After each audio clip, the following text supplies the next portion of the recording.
নীল আকাশের বুকে মাঝে মাঝে কালো মেঘের ঘনঘটা, আর সঙ্গে দুই এক পশলা বৃষ্টি।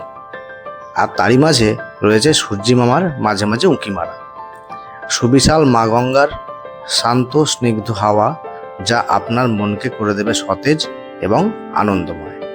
তাই একদিনের ঝটিকা সফরে বেরিয়ে পড়ুন আমার সঙ্গে। তাই আর দেরি না করে রবিবার ছুটির দিনে বেরিয়ে পড়লাম গঙ্গার ধারে এই সুন্দর মন্দির দেখতে। তাই আপনাদেরও সঙ্গে নিলাম, চলুন দেখি মন্দিরটা।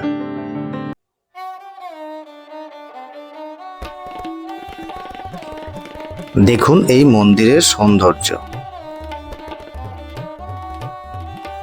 যেখানে মহাদেব বিরাজ করছেন।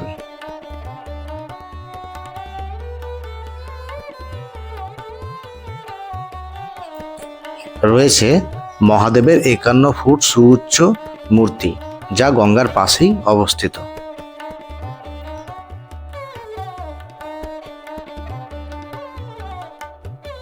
মূর্তিটি এতটাই উচ্চ যে একেবারে ক্যামেরায় ধরানোই মুশকিল। দেখুন আপনারা সেই মূর্তি।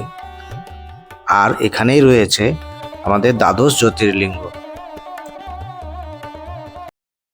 নমস্কার বন্ধুরা, আমি অমিত ট্রাভেলগের পক্ষ থেকে আবার চলে এসেছি তোমার সামনে একটা নতুন ভিডিও, নতুন ব্লগ নিয়ে।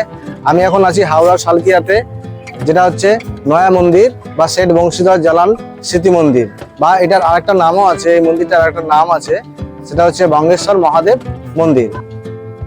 আজকে আমার যাত্রা শুরু আমারই হোম টাউন খড়গপুর থেকে। আকাশের দিকে তাকিয়ে মনে হচ্ছে যেন নীল চাদরের গায়ে কেউ সাদা তুলো ছড়িয়ে দিয়েছে। দেখুন কি অভূতপূর্ব দৃশ্য, দারুণ প্রাকৃতিক দৃশ্য। আমার তো দেখে খুব ভালো লাগছে। আপনাদেরও কেমন লাগলো তা কমেন্ট করে অবশ্যই জানাবেন।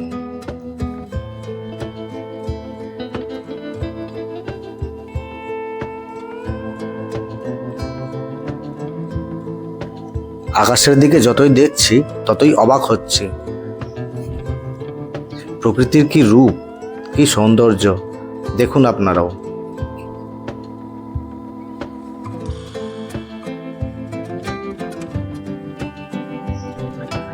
প্রকৃতির এই সুন্দর রূপ দেখতে দেখতে আমরা পৌঁছে গেলাম হাওড়া স্টেশন। হাওড়া স্টেশনের বাইরে বেরিয়ে একটা অটো করে মাত্র 20 টাকার বিনিময়ে আমি পৌঁছে গেলাম বঙ্গেশ্বর মহাদেব মন্দিরে। আপনারা দমদম থেকে আসলে দমদম থেকে চক্ররেল ধরে আপনারা চলে আসতে পারেন শোভাবাজার আইরিটোলা স্টেশনে। তার পাশেই রয়েছে শোভাবাজার আইরিটোলা ফেরিঘাট। সেখান থেকে আপনারা লঞ্চে করে গঙ্গার ওপারে পৌঁছে যান। ওপারে নামবেন বাঁধাঘাট ফেরিঘাটে।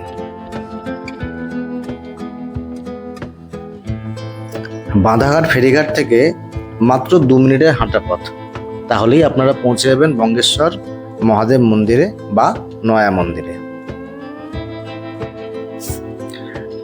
এই যে আমি এখন পৌঁছে গেছি মন্দিরের সামনে। মন্দিরের এই সুবিশাল গেট এবং তাতেই লেখা আছে মন্দিরের নিয়মাবলী। আপনারা ভিডিওটা পজ করে নিয়মগুলো একটু দেখে নিন।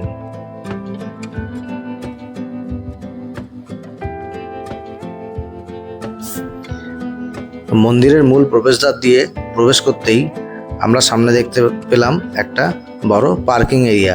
আপনারা 2 চাকা বা 4 চাকা নিয়ে আসলে এই পার্কিং এরিয়াতে রাখতে পারবেন। আর মন্দিরের সামনেই খুব বেশি বড় নয়, কিন্তু তবু একটা সুন্দর বাগান রয়েছে, যে বাগানটা আপনাদের খুব সুন্দর লাগবে।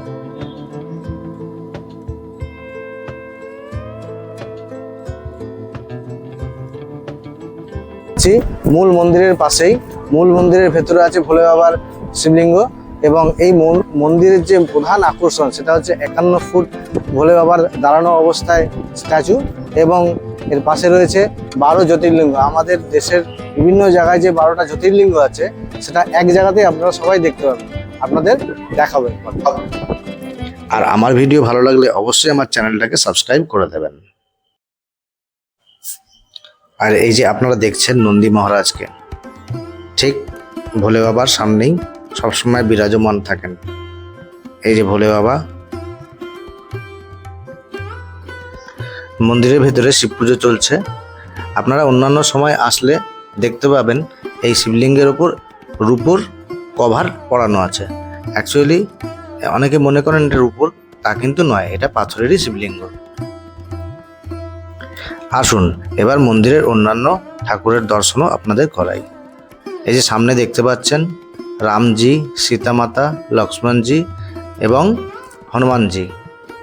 দেখুন পাথরের মূর্তি কি সুন্দর লাগছে, অসাধারণ মূর্তি, অসাধারণ বিগ্রহের কাজ।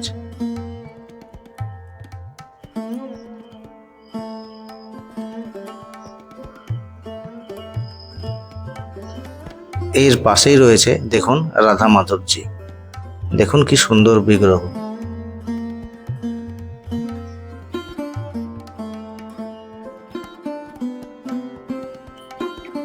পাশেই রয়েছে সিদ্ধিদাতা গণেশজি।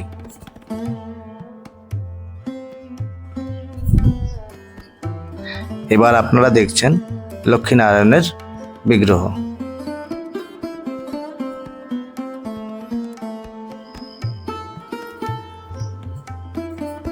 হারে কা সাহারা খাটু শ্যামজি, এনার মন্দির পশ্চিমবঙ্গে বিভিন্ন জায়গায় আছে, সব থেকে বড় মন্দির আছে গুজরাটে।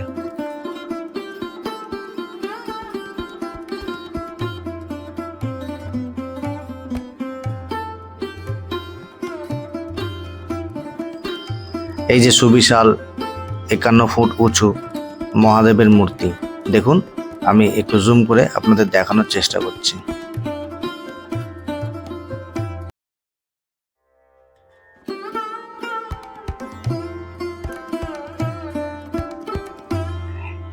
এইবার প্রবেশ করতে চলেছি এই মন্দিরের দ্বিতীয় আকর্ষণ, যেটা হচ্ছে দ্বাদশ জ্যোতির্লিঙ্গ।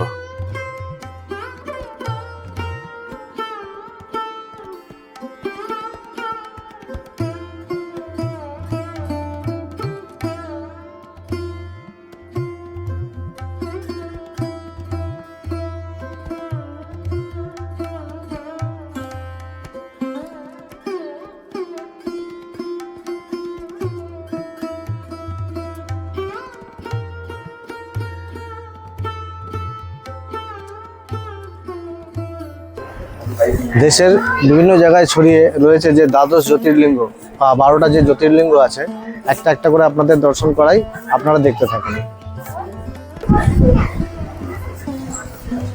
আপনারা দেখছেন গুজরাটের সৌরাষ্ট্রে অবস্থিত সোমনাথ মন্দির। এই দেখুন এখানে হিন্দিতে লেখা আছে গুজরাটের সৌরাষ্ট্রে অবস্থিত সোমনাথ মন্দির। আসুন এখানকার শিবলিঙ্গের দর্শন করাই আপনাদের। এই যে এখানকার ভোলে বাবা আপনারা দেখছেন।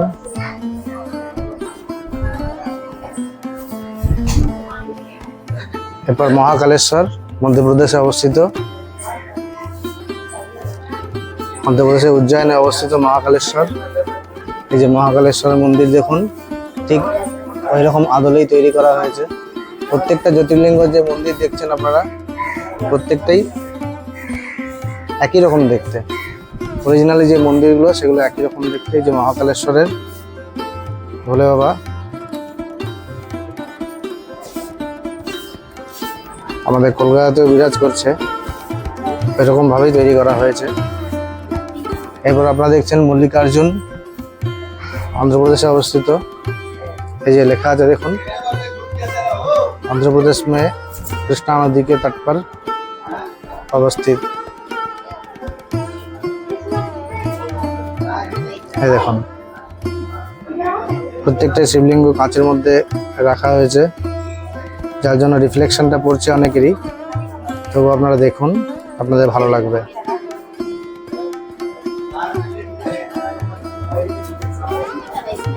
এরপর কেদারনাথ, আপনারা সবাই জানেন কেদারনাথ অনেকেই যায়। এই যে কেদারনাথ মন্দির বাইরে থেকে দেখুন।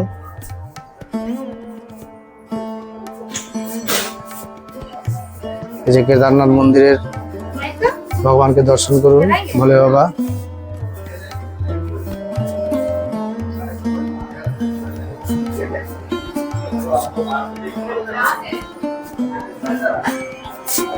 এরপর আপনারা দেখুন ত্রম্বকেশ্বর মহারাষ্ট্রে অবস্থিত।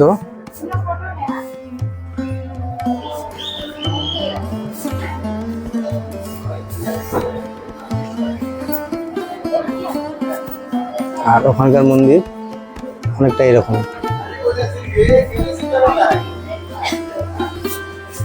ত্রম্বকেশ্বরের মন্দিরটা ঠিক এরকমই দেখতে। এরপর আপনারা দেখুন বৈদ্যনাথ ধাম। বাবা বৈদ্যনাথ বলে আমরা শ্রাবণ মাসে প্রচুর ভিড় হয়। এই বৈদ্যনাথ ধামের মন্দির। আর মহাদেবকে দর্শন করুন।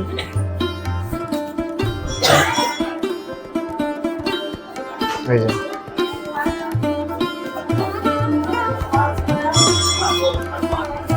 এবার দেখুন রামেশ্বরম। রামেশ্বরম আছে তামিলনাড়ুতে। এখানে খুব একটা ভালো জিনিস, প্রত্যেকটা ডিটেলস লিখেছে মন্দিরের বাইরে, যার জন্য প্রত্যেকটা দর্শনার্থীর, প্রত্যেকটা ভক্তের খুব সুবিধা হয় এগুলো পড়ে জানতে। অনেকেই জানেন না বিষয়গুলো, কিন্তু লেখা থাকলে জানতে অনেক সুবিধা হয়। এই দেখুন রামেশ্বরের ঠিক এরকমই মূর্তি আছে।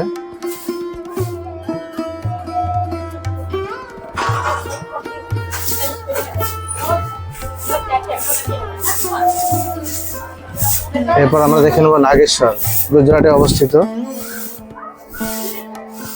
ডিটেলস লেখাটা আপনাদের দেখাচ্ছি, যাতে আপনাদের পড়তে সুবিধা হয়, বুঝতে সুবিধা হয় যে নাগেশ্বর গুজরাটে অবস্থিত।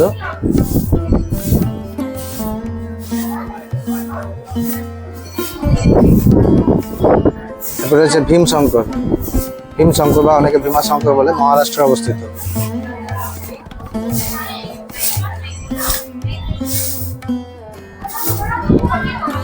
দেখুন এখানকার মন্দিরটা কেমন, এরকম মন্দির। পরে আমরা যাব ওঙ্কারেশ্বর, মহারাষ্ট্র, ভুল বলেছি একটু, মধ্যপ্রদেশ।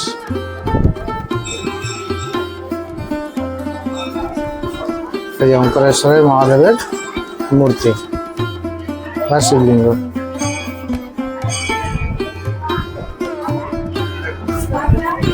এরপর আমরা যাব কাশী বিশ্বনাথ। বিশ্বনাথ শিবলিঙ্গ, যেটা কাশীতে অবস্থিত। এই যে দেখুন কাশী বিশ্বনাথের জ্যোতির্লিঙ্গ ঠিক এইরকম, অবিকল এইরকম।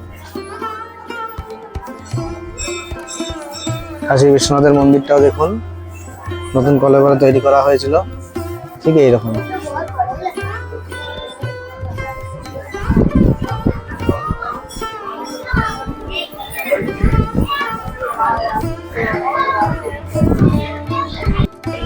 বৈদ্যনাথ জ্যোতির্লিঙ্গ দেখার পর আমরা দেখে নিচ্ছি কৃষ্ণেশ্বর জ্যোতির্লিঙ্গ। এই যে মন্দির আর এই যে জ্যোতির্লিঙ্গ।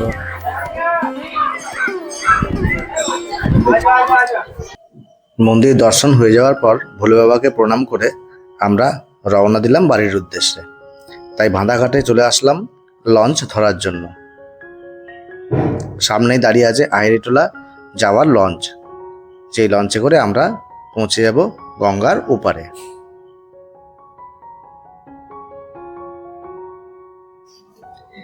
বিকেলবেলায় গঙ্গার হাওয়া খেতে খেতে লঞ্চে করে পার হওয়া খুবই ভালো লাগবে আপনাদের।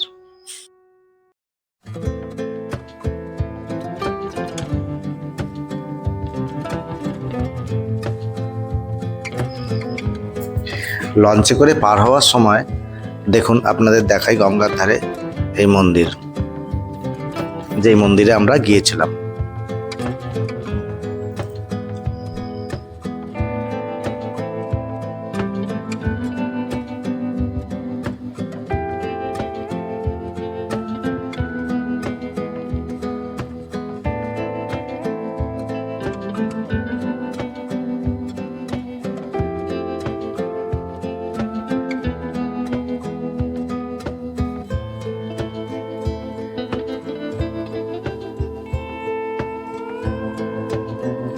আর ওই যে দূরে দেখা যাচ্ছে বিদ্যাসাগর সেতু, আর তার আগে রয়েছে হাওড়া ব্রিজ।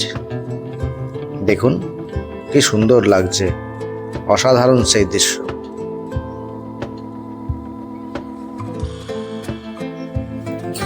আর উল্টো দিক দিয়ে আসছে আর একটি লঞ্চ, যেটা আইরিটোলা ঘাট থেকে ছেড়ে আসছে বাঁধাঘাটের দিকে। দেখুন কি সুন্দর লাগছে। আমি প্রায় পৌঁছে গেছি গঙ্গার এপারে, আর এপার থেকে মন্দিরটাকে জুম করে দেখাচ্ছি। দেখুন কি সুন্দর লাগছে।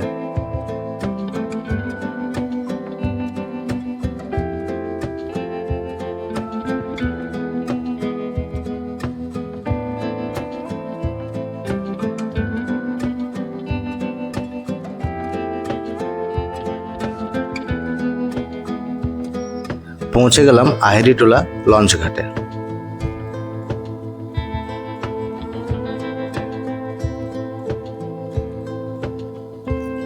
আহেরিটোলা লঞ্চঘাট থেকে বেরিয়ে আমি পৌঁছে গেলাম শোভাবাজার আহেরিটোলা রেলওয়ে স্টেশন, যেখানে আমার ট্রেন ছিল সন্ধ্যা 6:50-এ মাঝেরহাট রানাঘাট লোকাল, যাতে করে আমি পৌঁছে গেলাম কাঁচরাপাড়া, আমার বর্তমান ঠিকানা।